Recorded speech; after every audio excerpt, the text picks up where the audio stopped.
when it comes to marketing, what's your focus? What can you see PayFit using, from an AI point of view? Which tools are you using? Yeah. Which kind of tasks are you trying to automate a little bit more? Tell me about the marketing side of AI at PayFit. Sure.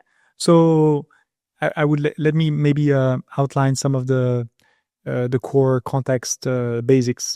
PayFit is a as I said, a B2B SaaS provider focused on payroll and HR. The context is most of the acquisition, I would say 100% of the acquisition until 2 years ago was sales led. Okay. With, obviously inbound and outbound, but like marketing was at the service of sales, if I put it rather extreme. And from that journey, we've evolved towards a multi-channel mix, right? From sales-led to product-led, and actually not just product-led, but a mix of product-led, sales-assisted, and sales-led, product-assisted. And obviously, by when I mean product, say product and marketing in that regard. So and marketing also has, I would say, extended its focus towards a bit more the full life cycle in the context of our company, because payroll is quite complex. It goes until the social declarations towards the governmental bodies and organisms, right? Your declarations are the things you don't see. And if I now take details around, either the big functions of marketing and or the tools we use. Look, in most marketing organizations, you have a few key pillars, right? From growth marketing to content marketing to brand and PR to lifecycle marketing and to a few other parts. If you look at each of these functions, for sure, AI as a role, right? With either tools we add that developed AI, I would say roadmaps and features to new ways of working. And I'll talk more about that. But we use, our kind of marketing tools and stack, if I may, is obviously we use HubSpot, we use Mojo for call recording from the sales parts that obviously feeds into kind of marketing. We have for SEO all the standard tools like SEMrush, etc., to do analysis, including on the massive changes that AI companies are kind of like operating on the SEO world, to on content, how we write content, and with our tone of voice, etc. It's now largely assisted. It's, I would say, a great combination of AI assisted and human interaction to, I think, in growth marketing, sifting a lot through the data, right?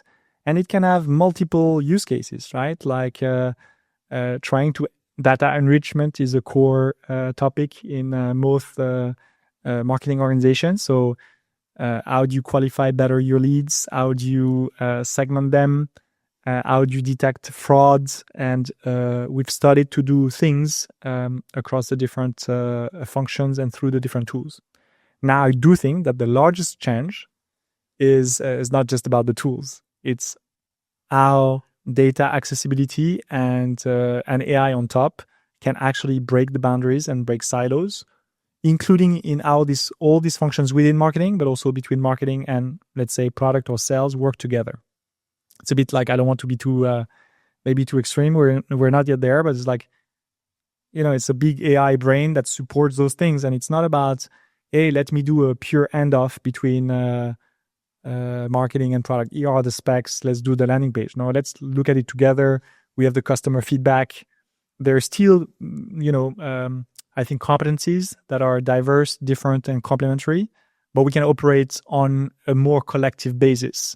We do have actually more collective tools as well, right? Because even if you have the tools in marketing, a tool in product, and a tool in customer support, together different customer interactions, now you can put all that together and do customer sentiment analysis at scale that speaks to everyone. So I think it's changing the game a lot.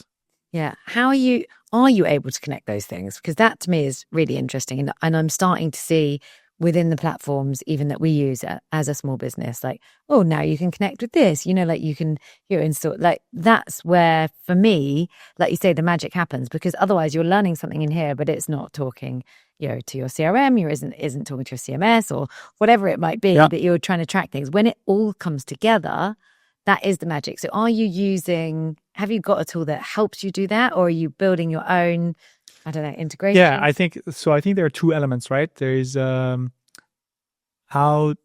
forget even AI, how do you make sure that your different tools or your key tools talk together and feed data into your data lake or data warehouse or whatever, however you call it, right? We use Snowflake, for instance, as a core data warehouse on our side. Nice. And so this is like, best practices, data engineering, and a key topic, data governance, that obviously is still an unsolved problem, right?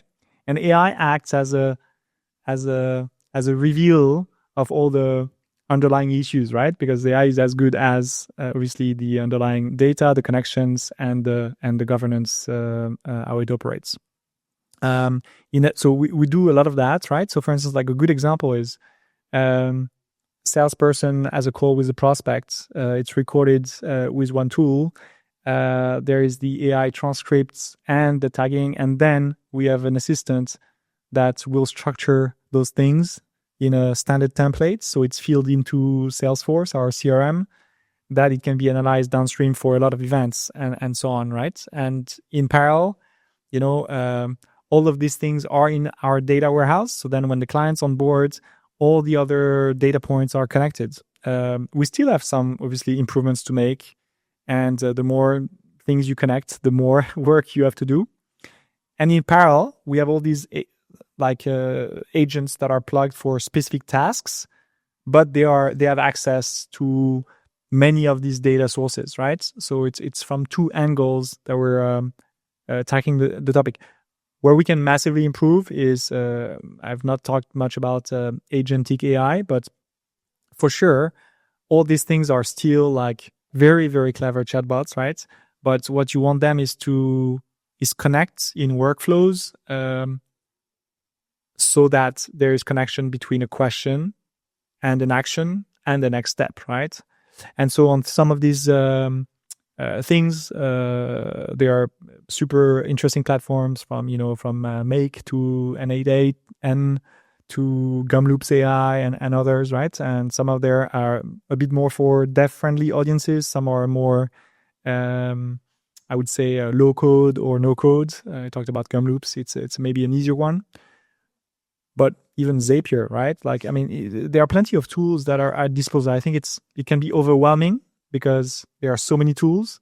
But if you think of, okay, what are the tasks and the things, like if this happens, do this, etc., and start with that. Start with trying and then iterating. Yeah, I think that's the key. For me, the one that you spoke about, the most important one is the kind of pipeline management. If I can get that working better and hooking up with the different systems, it's going to make my life so much easier. And learning from what works, what doesn't work, what was good, why we won a certain prospect and we didn't win another one, like that kind of data and the analysis we can do on that's going to get really magic, I think, over the next few years. Look, I think for us, if I think of all the use cases we did on like leveraging AI, some are super complicated, right? Like we just, like we operate in a regulated, I would say, or regulatory impacted environment.